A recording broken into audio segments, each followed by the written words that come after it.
you know why the cemetery is closed? It's locked. Yes, it's because um, Afro-Cuban believers made rituals inside of the Jewish cemetery. Sometimes they take land or also only land, the land, they The take dirt, it. yeah. Yeah, The the dirt. soil. But some other time they took bones Oh. for rituals. So that's why these guys, which are the ones that take care of this, always have locked the place. That's why we must looking for them. You can see the Hebrew for cemetery. You can read it. Beit HaChayim, the house of life.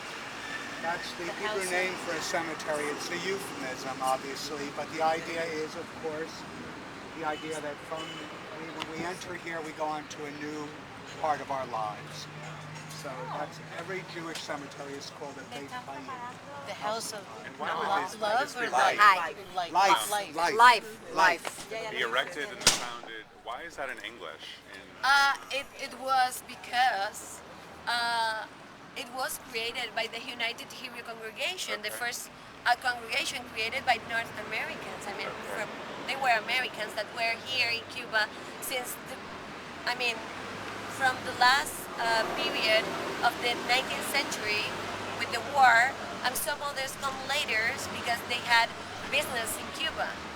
Okay. Actually, it was a wealthy association. This was the American Reformed Temple, this congregation. Before we leave, we're going to gather for our own Kaddish and our own yard sites, if anybody's observing yard site for this Sabbath. So before we leave the cemetery, we'll have our own ceremony. But everybody should bring a stone, and we'll find different places to put them. And Howard, if there's some of us who are not Jews, something that we should know, could you just kind of tell us? Well, this is, along the way? yes, I will, absolutely. And the stones are to say you leave a stone, you're honoring the dead who are buried there. Oh, thank you. Recognizing that they lived Come to in. visit them. Who don't know the tradition, when you visit, the Jewish tradition is when we visit a grave, we put a stone on the tombstone as a way of symbolically building up the memory and the legacy of the person we're visiting and honoring. So it's not only a sign that we've been there and we've offered our respect, but that we're helping, just like they have a gravestone to remind us of their presence here, we add to that legacy with the memories we take with us when we leave the cemetery.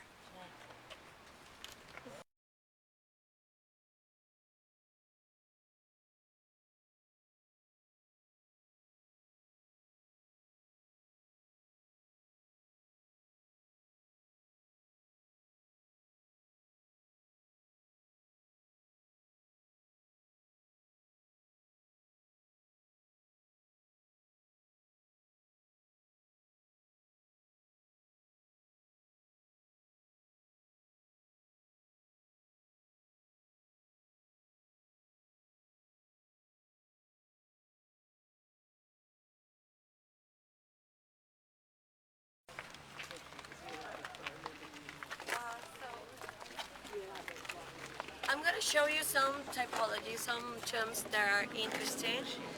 The first one is this one. It's Isaac Bondar.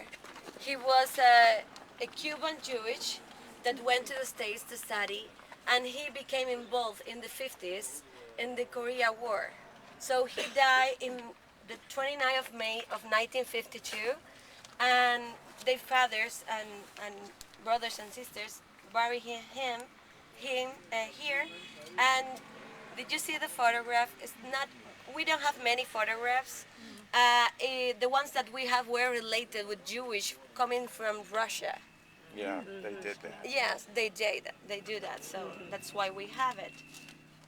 Star is normally, in most cases, the star will be there, but if you see a menorah, that would be a male grave. And if you see rather the male grave will be the star and the female grave will be the menorah for the candles, the lighting of the Shabbat candles. We have some specific monuments that have menorah for men, but that was devoted to Jewish that were very, very religious. We have two examples here and one in the other cemetery. But as the rabbi says, they were related with women's.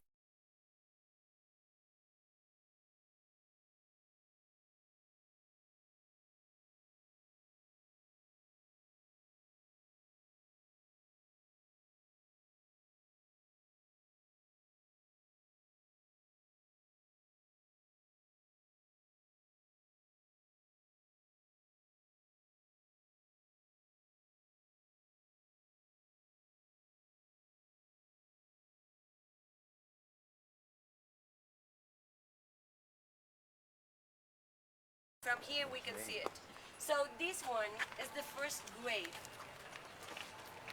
I mean, the founder of the museum was this woman. The family buried her here, and see this kind. You will see many monuments like this one. This one is a small obelisk. Is a neoclassic influence that was used to it also in the Christians or Catholic cemeteries in Cuba during this period, the beginning of the 20th century. But there's many other Jewish cemeteries in the world that also have obeliscos. How you call obeliscos? Like that? Obelisk. Okay, like that. But remember that it's not a topology far away from us. Remember that when Jews were slaves, and the rabbi can talk better than me about it, in Egypt, some of us, our people, construct all the obelisks for the most important people in Egypt. So it's not far away from us.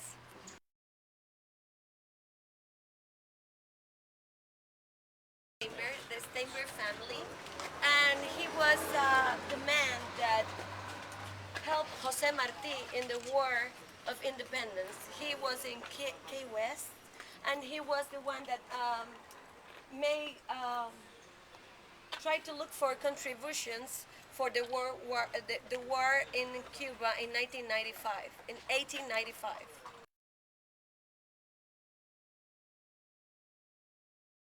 Symbols of Jewish tradition. I mean, it's not a very opulent cemetery, but there's something important. There's many women's graves that have the Stone of David. It was a symbol of the Jewish people, and they use it a lot here for tombs of women also, not only men's. Judith Maduro. This is the Maduro family. They were in Cuba from the 19th century, since the 19th century, and they were coming, the Maduro family were coming from Curacao, and they established in this country for many years, so it's also a very important town. Have any of you been to Curacao? Yeah. The Maduros were the founding family of the synagogue in Curacao, and when I was there about 20 years ago, the new president of the congregation, Rene, a young man at the time, was the 8th generation of his family to be president of the Curacao congregation. So they were there from the 1690s, and then they settled in many of the Latin American communities. Yes, very Sephardic.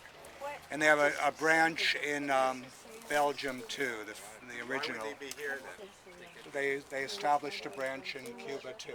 But this is the Ashkenazic cemetery. Well, but this eventually, that was the that was fashionable before that. congregation, and many of the wealthy people, regardless of what ethnic group they were part of this congregation. And then remember that Sephardic, they bought the land afterwards. So he was died in 1940.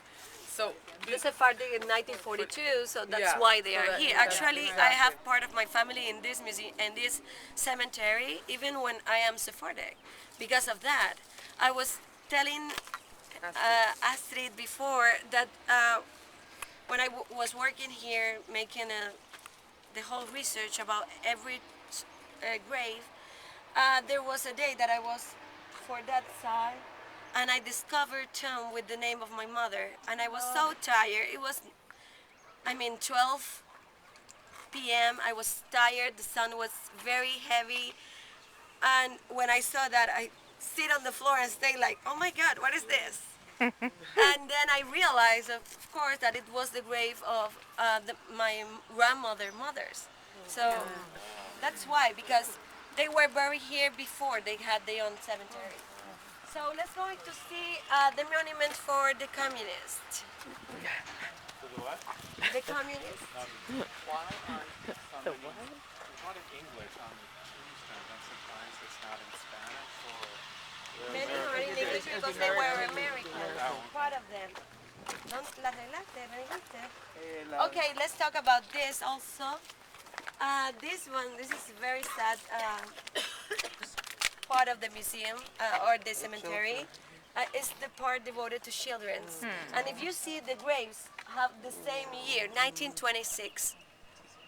Because between 1926 and 1927 there was a huge epidemic moment of typhoid fever. Typhoid fever. So a lot of children die, and you see that place also, that one. It's all for children. It's very sad. It's a good place to leave the stone.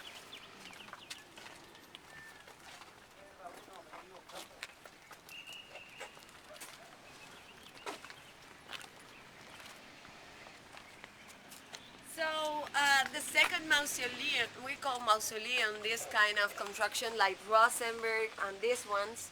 This one was devoted to Rabbi V. Kaplan, and it's eclectic like the 30s. It was made in 1939, like the 30s in Cuba. But did you see this? The columns that reminds us of the Solomon Temple, and it's a very special grave because it was a very important rabbi.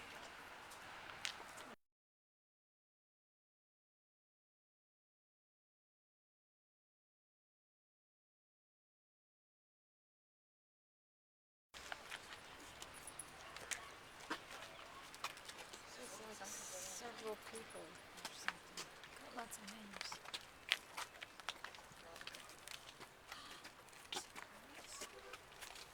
So, yes, this one is a monument devoted to the communists who died murdered by Machado dictatorial government.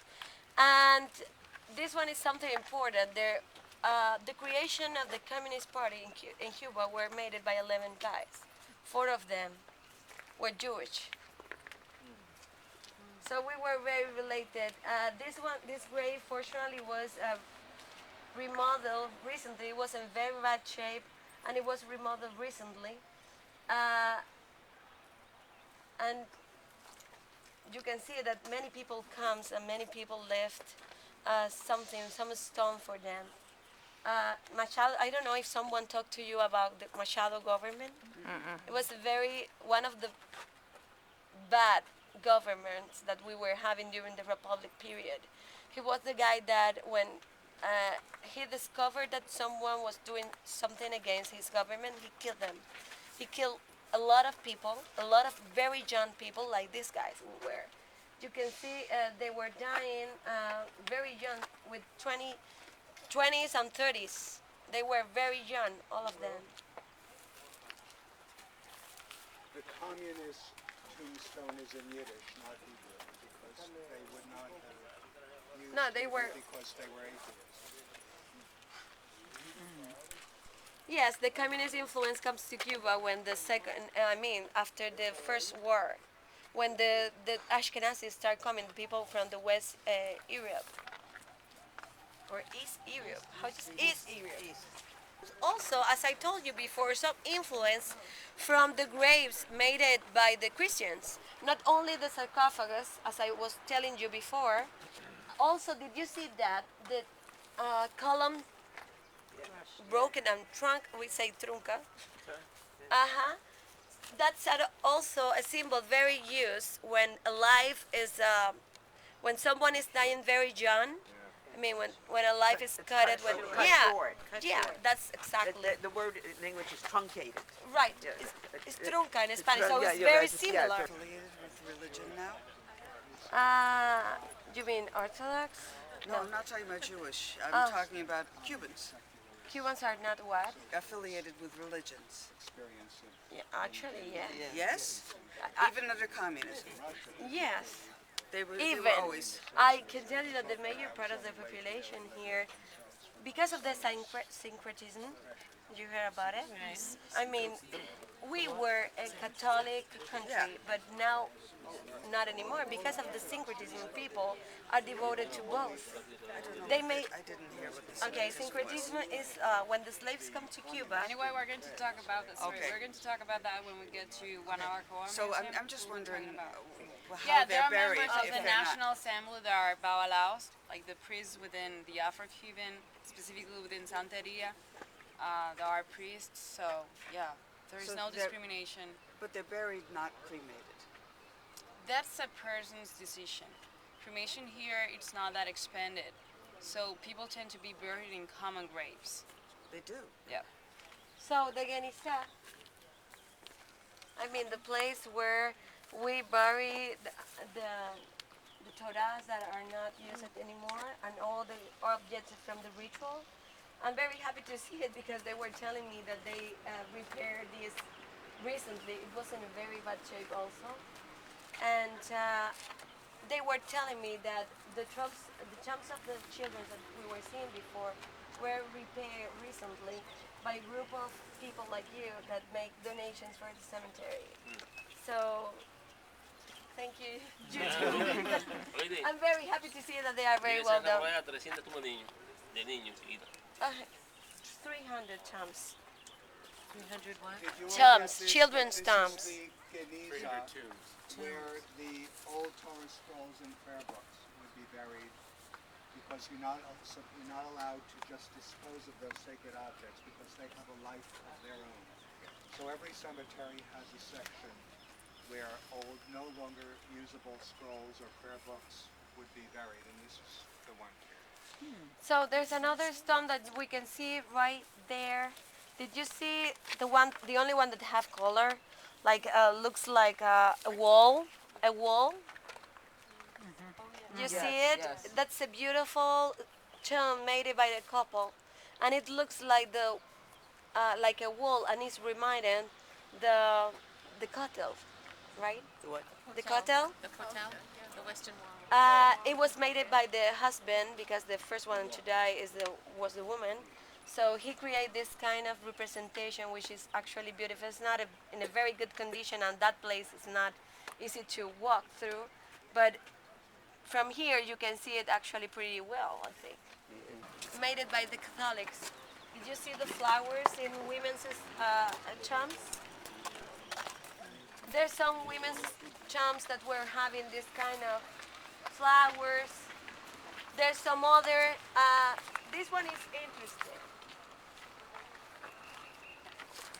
Some of the tombs that you will see have symbols from Masones? Okay. So because Masons come to Cuba in the 19th century, and the major part of the ones that were buried here were Americans. So the symbol, I mean this kind of symbol with the eye. There's also an eye, but it's in a very bad condition. Unfortunately, we can see it. Saúl Yelín está acá. Okay. And this one is a very beautiful stone, made it in the 70s. This is the stone of Saúl Yelín. He was an artist. He was a filmmaker, a Jewish filmmaker. And see how beautiful this design that it was made by another artist. And it looks like a big stone in the grave of this guy. Unfortunately, here at this place is buried Sandu Darye, the only Jewish artist that we have in the permanent collection of the National Museum. And unfortunately, nobody made a beautiful monument for him, even when he was a very important guy for Cuban art. He was the master of kinetic art in Cuba, and his tomb is pretty small. I mean, he needs a beautiful monument like this because of the importance of his art. He was coming from Cuba, from Romania, when he was very young, and he became an artist in Cuba, and he was involved during the 50s with Los Concretos, which was a group of artists devoted to abstractionism related with the School of Paris. But also, as he was a very important Latin American kinetic artist, he was involved with MADI group. MADI was a very well-known group of Latin American kinetic artists, like Julio Leparc and some others. So probably in the future we can make it beautiful like this one for Sandudaría.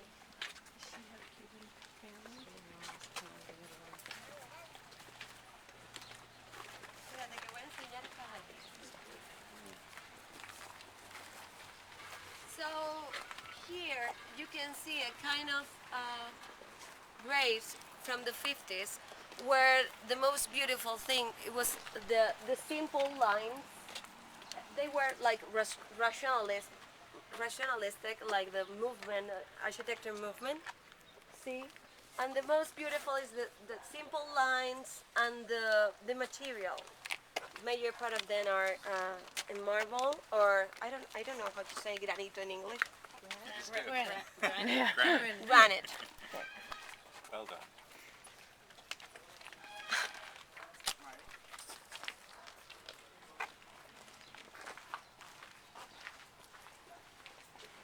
Vamos a hacer Este es piloto. Martin line.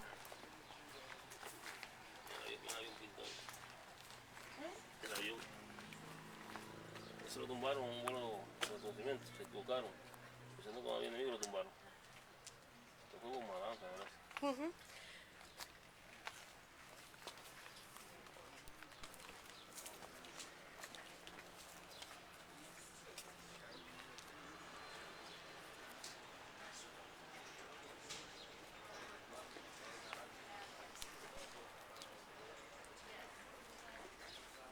As another interesting aspect, that some graves that have visual representation of part of the life of the guy that or the woman that was buried, but also in some others the representation were related with the job that they were done. We have here a musician in the like that place. I don't know what it is. It's in very bad condition right now. We were having a violin, but in this case we can see it better. It was a pilot, and he was doing like a recognition flight, and they were thinking that he was, a foreign plane, and they shoot it, and he died. So see the plane right here, representing the scratch.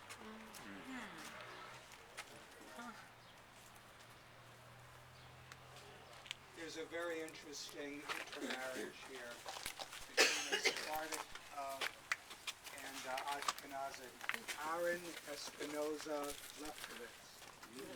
So you have both Espinoza, the Sephardic part of the family, and the Ashkenazic part of Lefkowitz.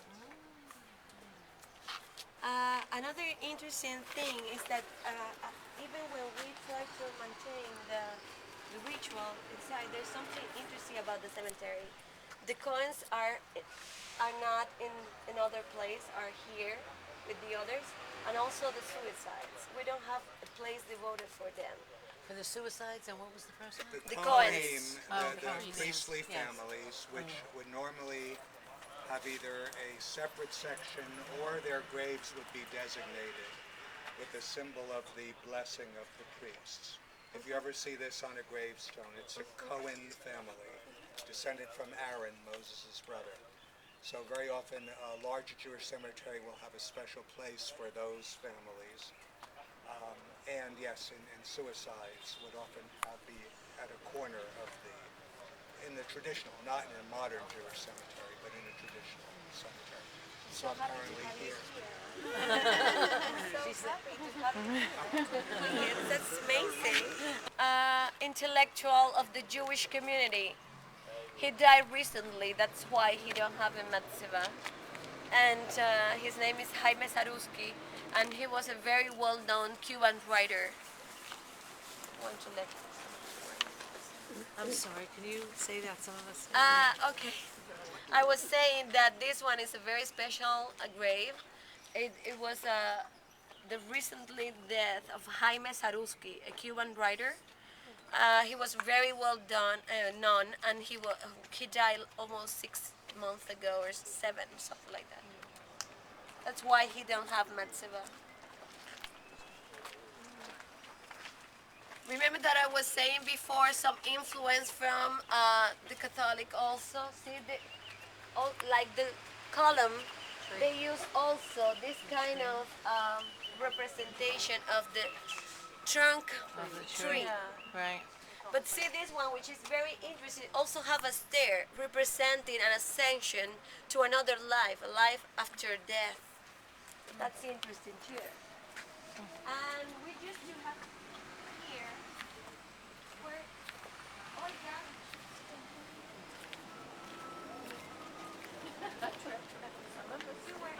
Jay, I see menorahs. Does that mean there's very few women?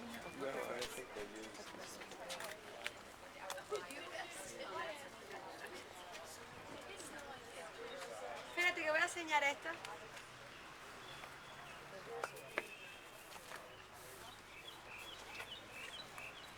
Y le tengo que ir a poner una piedra a mi abuelo. No hay conmigo. So, as we were saying, there's some figures that represent who was the one that was buried in the place. In this case, did you see this? It's a Levita, Levita? A Levite. Levi, just say what? Chum.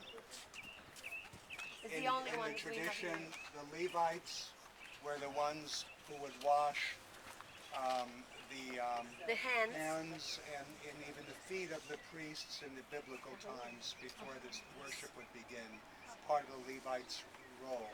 So a pitcher of water became one of the symbols of a Levine, Levi, Levi family. Any family that has those names are descended from the Levites. And this was just all destroyed by someone, or? Some of them are destroyed because of the pass of the time, because the family didn't take care of repair it. Some others are vandalism. Yeah.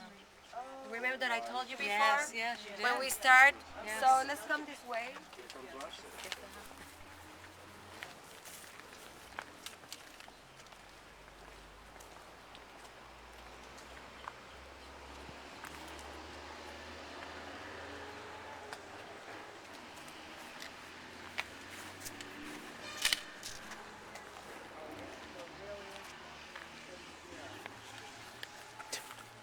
a very distinctive incorporation of a very Roman Catholic symbol.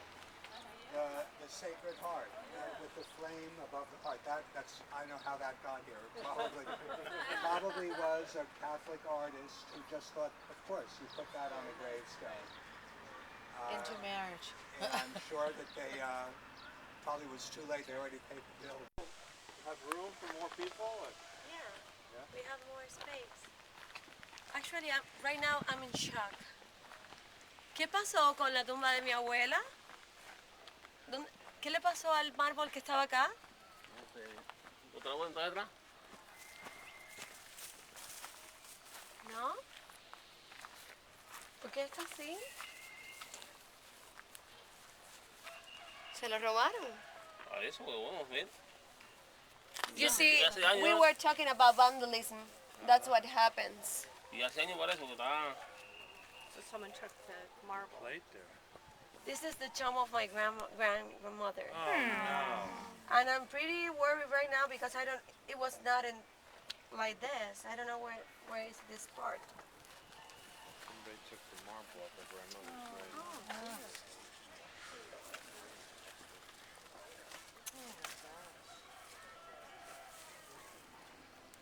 ¿Quién se roba eso? No sé, mira. ¿Tú ves la víctima? Me hace cabeza ahí. And see how this story is in this part of the cemetery, because as you see how our position is descending, so actually it was not a very good place to create a cemetery. This place and the stones are descending too. See how they are like moving? I'm pretty sad right now.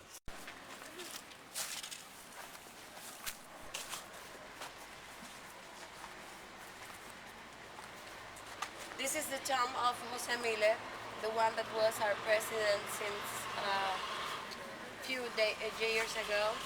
And he was the one that I told you that was very important for preserve the Cuban community.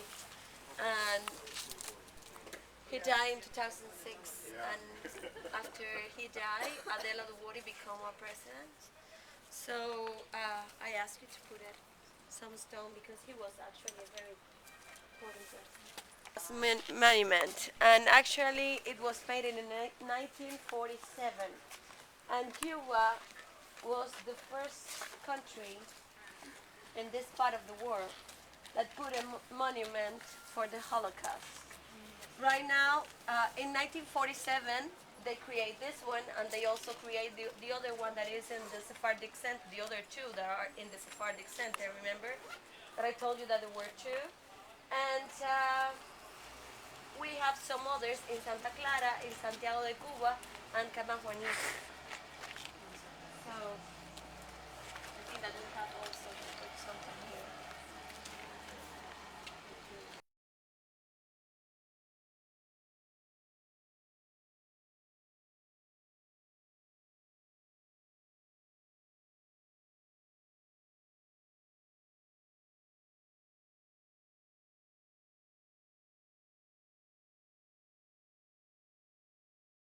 Very good place for us to do our Kaddish together, realizing that we are also here to say Kaddish for so many people in the cemetery who no longer have family here in Cuba, to say Kaddish for them. There are probably many, many graves here that have not had the memorial prayers said in probably generations. So it is a mitzvah for us. It's a good deed, a blessing for us to be here and to offer our prayers on behalf of everybody here.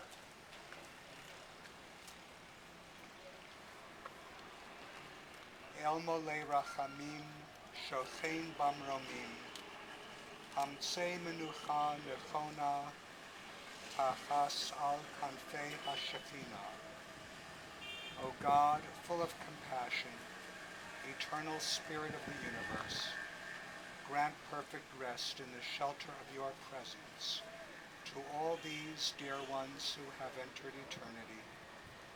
Source of mercy and loving kindness, let them find refuge forever in your presence, and let their souls be bound up in the bond of eternal life. The eternal God is their inheritance. May they rest in peace.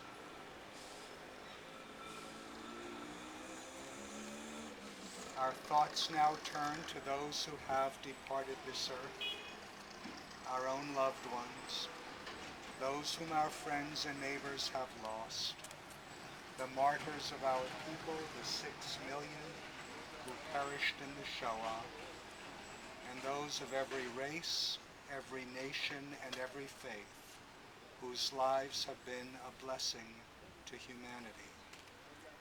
Here at this moment, we especially name in our hearts every one of our brothers and sisters who lie in this sacred place, those who built this community, those who remain the memory of a great Jewish community today. We also hold in our hearts now the memory of your grandmother's name. We pray that she will rest in peace, and we share your sadness at this moment.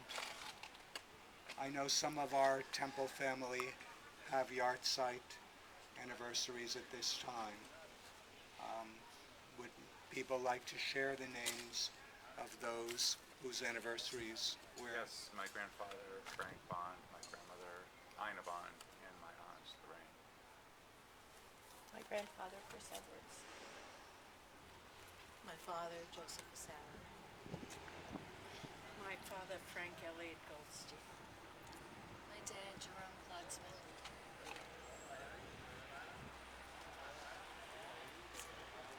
All the departed whom we now remember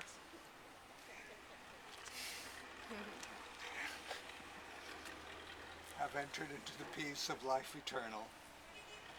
They still live on earth in the acts of goodness they perform, and in the hearts of those who will always cherish their memory. May the beauty of their lives abide among us as a loving benediction. As we now praise God in the words of our tradition, Yitgadal v'yitkadash shemei Rabbah, v'yolma divrach hirutei, v'yamlich malchutei, v'chayechon uvyomechon, uv'chayei dechol Beit Yisrael, ba'agala ubizman kariv, v'yemru amen. Yehi shmei Rabbah mevorach, le'olam olomei olmaya, Yitbarach v'yishtabach, v'yitpa'ar v'yitroman v'yitnaseh, v'yithadar v'yitaleh v'yitalal, shemei dekudsha barichu, le'ela min kol berchata v'shirata, tushbachata v'nechemata, da'amiran ba'olma v'yemru amen. Yehi shlama rabbah, min Shemaya v'chayim, aleinu v'al kol Yisrael, v'yemru amen. Oseh shalom b'mromav, hu ya'aseh shalom, aleinu v'al kol Yisrael, v'yemru amen. Oseh shalom b'mromav, hu ya'aseh shalom aleinu, v'al kol Yisrael, v'yemru amen. May the source of peace send peace and healing to all who mourn, and comfort all the bereaved among us, as we now say, Amen.